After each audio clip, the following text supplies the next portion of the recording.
Alright, to continue the discussion on the navigation toolbar, I'm going to go to a different drawing. Similar to most programs, if you go to Window, you can see the different drawings that you have open. I'm going to go to this one project as an example. This a set of construction drawings. Again, over here, classes, layers, sheet layers. Here you can see the sheet layers. This is more comparable to paper space in AutoCAD. So when you're in the design layers, it's more like model space. When you're on the sheet layers, it's more like paper space. So this is a viewport that has been created at a particular scale, and meanwhile this sheet is more like regular, this is like a 24 by 36 sheet, so you can see, the measurements are, more along the lines of, it's like a 1-to-1 size here, so the viewports are set up. So if you change, right now, a sheet layer is basically just, one sheet with its associated viewports. So I could click through the different sheets to go to the different pages. Here's the detail sheet, here's another detail sheet. So there's several ways to go back and forth. I mean, you could go to Tools, Organization, and go to Sheet Layers, and click on this sheet layer and hit OK. Actually, it doesn't even do it for you. I think you'd well, yeah, I mean, really, this navigation toolbar is the way to kind of switch between different sheets. So, one thing, when you're working in a sheet, say I want to get into this detail, if I just hover over it, it becomes active. If I double left click, it brings up this Edit Viewport command, and there's several options. There's Annotations, Crop, Design Layer, and then you can pick which design layer to go to. So I guess just to look at it, if I go to Crop, this is how you can kind of see where it's coming from in model space. I could modify this crop so that it shows a bigger viewpoint area. When you're done modifying the viewport, there's a box up here that says Exit Viewport Crop. So you left click, that brings you back. At any point, of course, you can zoom around. So if I double click and click on Annotations, this is kind of a tricky one to explain. As it is right now, I don't have any annotations here. An annotation, I can actually add some notes, and the notes they're not actually in the design layer, but they're at the same scale. So when I'm in the annotations, I can actually scale things accurately. This is 5.5 inches. I'm hitting T to initiate the tape measure command over here. Tape measure T. So anyway, the annotations are, I'll have to explain them later. They're kind of tricky. I use them sometimes. I don't always use them, but so if you go back out, if you double click, this is what most common when you go to design layers.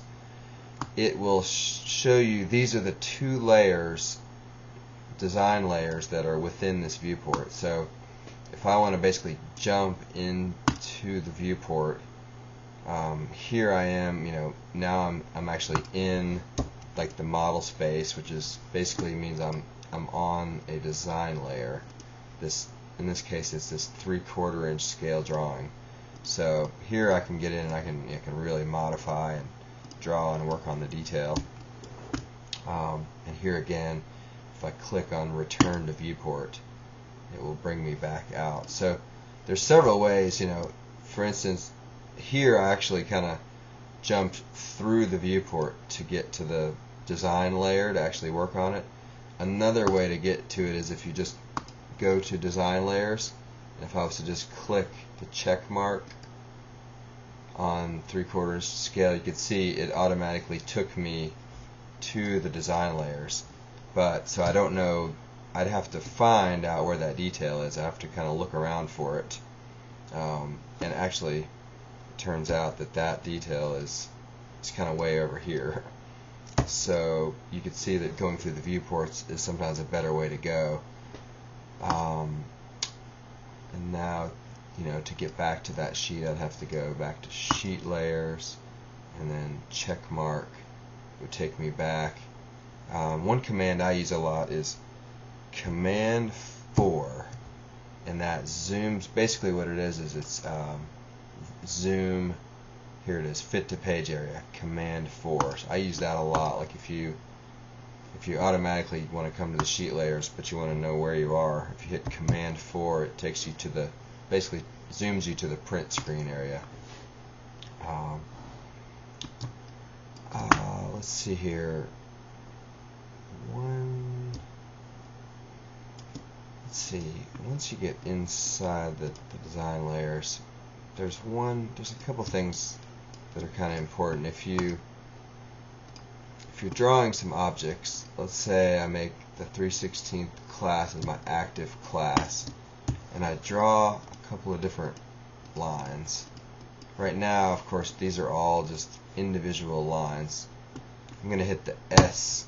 The S key I've set up as just sort of takes you back to the pointer. So if you're kind of stuck in a command and you can't get out of it, you can always just hit S, and it's basically the same as like hitting this kind of cursor key to get you back to normal. So right now, these are different objects. You can click on it to just move it around, click and move. But one thing that you can do is if you draw a window around all of these objects and select them simultaneously, you can basically make them into a, you can move them around together, but right now they'll always still be separate objects.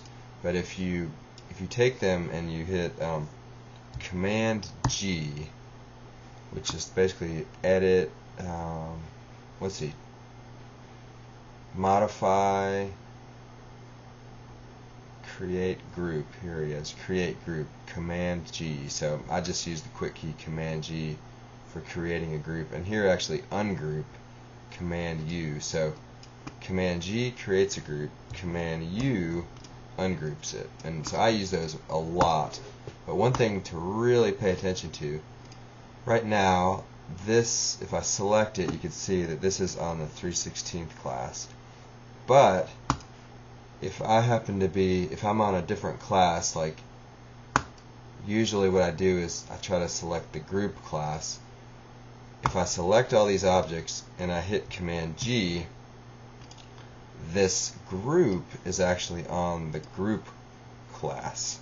So this can be really tricky. The group itself is in the group class, but if you double click and you go inside of that group, the individual objects can still be on their own classes. So this can still be a 3/16 class, even though, here's how you get out of the group, even though if I exit the group, the whole group collectively is on the group class.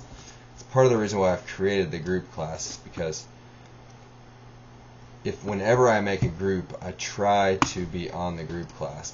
You can get yourself in trouble if I have a series of objects and I've drawn them on several different classes, but then let's say I happen to be on the construction lines and I make a group, then the overall group is on the construction lines class, and that could be trouble because a lot of times the construction lines are turned off on a viewport.